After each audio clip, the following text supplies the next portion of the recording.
Friends, जो बोनियो की 4th anniversary पर फोनवे टेक्निकल की तरफ से PM8350 का लेटेस्ट 5G का जो boot sequence free of cost दिया गया था, तो उसमें कुछ बंदों को टेस्टिंग की नीड थी, तो उन्होंने मैसेज आया और वहाँ भी बोला था कि इसको हमें चेक कैसे करना है, थोड़ा इसका प्रोसेस बताइए। तो उसका प्रोसेस का मैं स्क्रीन रिकॉर्ड करके यहाँ वीडियो बना रहा हूँ, क्योंकि उस वीडियो में वो प्रॉपर दिख भी नहीं रहा था। स्क्रीन रिकॉर्ड करके जो हम वीडियो बनाएंगे तो प्रॉपर एक एक सप्लाई का नाम आपको दिखेगा लाइन बाय लाइन। तो यहाँ पर जैसे डिस्प्ले पे आप देख रहे होंगे PM8350 BHS, ये हमारी चार्जिंग आईसी इसमें लगी हुई है। PM8350 हमारी मेन पावर है और दूसरी सेकेंडरी पावर है PM8350C। और PM8350 जो हमारी क्रिस्टल आईसी लगी हुई है, तो ये भी हमारी लगी हुई है। तो लेटेस्ट सेट में क्या होता है कि जो हमारा PS होल्ड CPU से पावर आईसी में आता था, अभी ये 5G में आपको किस में मिलेगा, PM के आईसी में। यानी पावर ऑन रीसेट भी हमारा PM के आईसी से जाएगा CPU में, और CPU वहाँ से हमारा PS होल्ड देगा तो वो भी हमारे PM के आईसी में ही आएगा। तो इसीलिए मैंने यहाँ पर चारों आईसीयों का नाम मेंशन किया है, क्योंकि VPH जो हमारी बनाएगी वो हमारी चार्जिंग आईसी बनाएगी, उसके आगे से हमारी प्रोसेस शुरू होगी। तो जैसे यहाँ पे आपको दिख रहा होगा बी बैट यानी बैटरी से बनेगा, तो ये मैंने कुछ इसमें एडिट करके डाटा शीट से लिख दिया है। और VPH पावर हमारी PM8350 BHS आईसी बनाएगी। तो जैसा कि हमारी आईसी आती है PM8350B, BH, BHS, BHP, ये अलग अलग जो हमारी आईसियाँ आती हैं, इनमें डिफरेंस क्या होता है। तो जो हमारी आईसियाँ आती हैं, बी वाली जो आईसी आती है, इसमें 5 वोल्ट का हमारा हैप्टिक होता है यानी वाइब्रेटर, और हमारी सिंगल सेल होती है। और जो हमारी BHP जैसे इसमें जो लगी हुई है BHS, तो BHS में क्या है, 2 सेल बैटरी सपोर्टेड है और 10 वोल्ट का हमारा वाइब्रेटर है इसमें। तो अलग अलग हमारी आईसी की कैटेगरी के हिसाब से अलग अलग सपोर्टिंग होती है, लेकिन हमें यहाँ पर देखना है बूट सीक्वेंस। तो अगर हम बात करें तो पहला वोल्टेज हमारा यहाँ पे बनता है बीरेज कॉइन, PM8350 से बन रहा है। तो बीरेज कॉइन जो हमारा बन रहा है, ये किसके लिए है, कॉइन। आप सब ने फ्रेंड्स देखा होगा कि जैसे हमारे पुराने सेट आते थे तो उनमें एक सेल लग के आता था। सेल किसके लिए आता था, टाइमिंग के लिए। तो आज की डेट में सेल के लिए क्या हो गया, हमारे मोबाइल में कैपेसिटर लग के आने लगा, और इसमें हमारी सप्लाई का नाम है जो 8350 से बनेगी और आगे जाके हमारी दूसरी आईसी में जाएगी। ठीक है, तो दूसरी आईसी के लिए PM के हमारी जो आईसी लगी है क्रिस्टल के लिए है। तो हम एक एक करके आपको सर्च करके दिखाते हैं। तो हमने यहाँ स्कीमेटिक खोला हुआ है। तो स्कीमेटिक में हमने स्कीमेटिक खोला है OnePlus 9 Pro, यानी ये लेटेस्ट 5G मोबाइल है। OnePlus का 9 Pro खोला हुआ है, जिसमें हमारा CPU SM8350 लगा हुआ है। और पावर की बात करें तो PM8350 BHS ये हमारी चार्जिंग आईसी है। PM8350C एक पावर हमारी ये है और दूसरी पावर हमारी एक है मेन पावर PM8350। तो ये आईसियाँ हमारी इसमें लगी हुई हैं। और PMK की जो हम बात करें तो PMK लगी है इसमें, PMK8350 ये हमारी लगी हुई है और इसमें हमारा क्रिस्टल कनेक्ट है। तो इनका सीक्वेंस, यानी अगर बात करें तो चार चार आईसियों का सीक्वेंस हम समझने वाले हैं। इसको हम स्टेप बाय स्टेप कैसे चेक करें, क्योंकि अक्सर फ्रेंड्स कन्फ्यूजन ये बनता है कि हमारे पास 3-3, 4-4, 5-5 पावर आईसी वाले फ़ोन आते हैं लेटेस्ट 5G।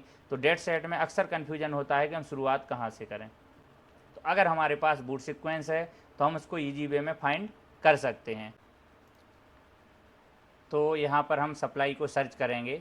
तो पहली सप्लाई है वीरेज कॉइन। तो वीरेज कॉइन को हम स्कीमेटिक में देख लेते हैं। तो यहाँ हम 1 बाय 1 टाइप करके देख लेते हैं। तो यहाँ पर हम डालते हैं कॉइन, लिख देते हैं सीधा कॉइन लिख देंगे, तब भी वो हमारी सप्लाई आ जाएगी। हम इसको आगे करते हैं। देखिए, ये जो हमारी सप्लाई है PM8350, यहाँ से हमारी बनी है बीरेज कॉइन। तो बीरेज कॉइन कितने वोल्ट की सप्लाई है, ये है हमारी 1.5 वोल्टेज की सप्लाई है।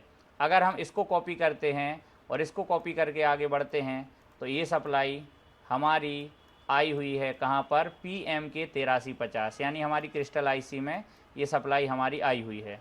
तो ये हमारे क्रिस्टल के लिए होती है। अब इस लाइन को जैसे हमें चेक करना है, तो इस लाइन को हमने नेक्स्ट किया। तो इस लाइन में यहाँ पर देखिए, ये कैपेसिटर यहाँ पर लगा हुआ है, और जहाँ से हमारी सप्लाई आई हुई है यहाँ भी एक कैपेसिटर लगा है। तो हम किसी भी कैपेसिटर पर इस सप्लाई को चेक कर सकते हैं।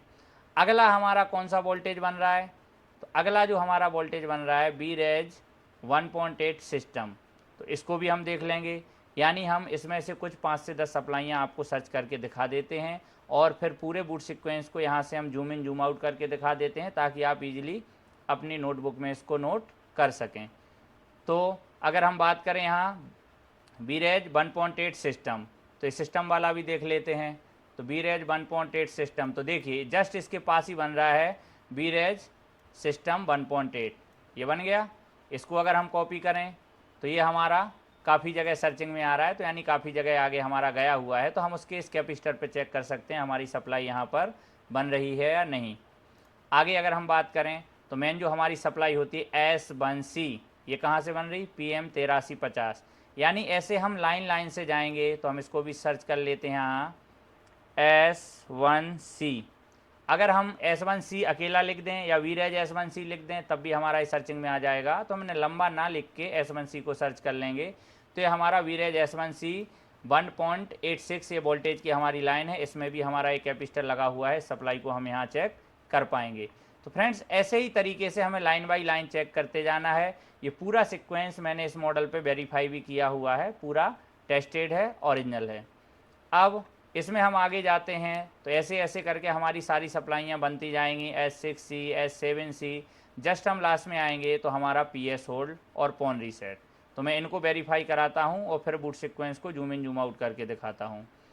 तो कंडीशन PS होल्ड, जैसे हम ढूंढते हैं PS होल्ड, तो PS होल्ड हमने सर्च किया, PS होल्ड ले आ गया, SMPS होल्ड। अब हम यहाँ देखते हैं IC कौन सी है। तो यहाँ पे आपको ध्यान देना है PMK 8350, यानी जो हमारा पावर IC में जाती थी सप्लाई वो कहाँ पे आ रही, PMK IC में। तो ये भी हमारी पावर IC की कैटेगरी में आती है। तो देखिए यहाँ अगर हम बात करें तो ये है हमारा पॉन रीसेट, ये हमारा 14 नंबर पिन पर पॉन रीसेट यहाँ से गया और CPU से 5 नंबर पिन पर PS होल्ड हमारा आया है। तो अगर हम बात करें इस PS होल्ड को हमने यहाँ पे सेलेक्ट कर लिया तो आगे कहाँ कहाँ जाता है वो सारा कनेक्शन हमें दिखा देगा। तो हमने वहाँ से आए तो ये आ गया हमारा PS होल्ड। अब बात करें तो ये क्या है, U3601, ये हमारा CPU है। यहाँ पे इन्होंने नंबर मेंशन नहीं किया है लेकिन ये हमारा CPU है, क्योंकि आपको पता है UFS का कनेक्शन, ये हमारा USB सुपर स्पीड का कनेक्शन, ये सारी चीज़ें हमारी दी हुई हैं। तो ये फाइनली हमारा CPU है, ठीक है। तो ये हमारा CPU से निकला है और हमारा कहाँ गया है, PMK IC में, और हमारा पॉन रीसेट भी वहाँ जुड़ा है। ये JTAG के टेस्ट पॉइंट हैं तो JTAG हमें यूज में नहीं लेना है, NC है यहाँ पर, और डायरेक्ट लाइन हमारी यहाँ पर आ गई। तो इस तरीके से आप पूरे के पूरे बूट सीक्वेंस को चेक कर पाएंगे। अब रही बात इस पिक्चर की, तो मैं इसको आराम से, अगर मैं इसको जूम कम करूँगा अगर, तो ज़्यादातर डिस्प्ले पे दिखेगा नहीं, इसलिए आप अपनी नोटबुक पे इसको नोट कर सकते हैं। इसलिए मैं इसको बिल्कुल स्लो स्पीड में आपको दिखाता हूँ। देखिए यहाँ से आप स्टेप बाय स्टेप वीडियो को रोक रोक के अपनी नोटबुक में नोट कर सकते हैं। यहाँ पे अपना S9 तक आ गया, S9B के नीचे हम जाते हैं तो और हमारी लाइन यहाँ तक आ गई। थोड़ा सा हम और खिसकाते हैं तो इतना हमारा नोटबुक में नोट हो जाएगा, और नीचे हम जाते हैं तो और आ जाएगा, और नीचे जाते हैं तो हमारा ये पूरा इस तरीके से आ जाएगा। और ये आपको बोर्नियो में भी आगे देखने को मिल जाएगा, ये अपलोड होने वाला है, अपलोड बोर्नियो में हो जाएगा तो आपको वहाँ भी देखने को मिल जाएगा। तो ये लिखने का भी आपका काम ख़त्म हो जाएगा, डायरेक्ट मिल जाएगा आपको, ठीक है फ्रेंड्स। तो इस तरीके से जो हमारा PM 8350 5G का जो बूट सीक्वेंस था ये दिया गया था फोनवे की तरफ से, तो ये आप लोग यूज में ला सकते हैं और नए 5G सेटों पे काम कर सकते हैं।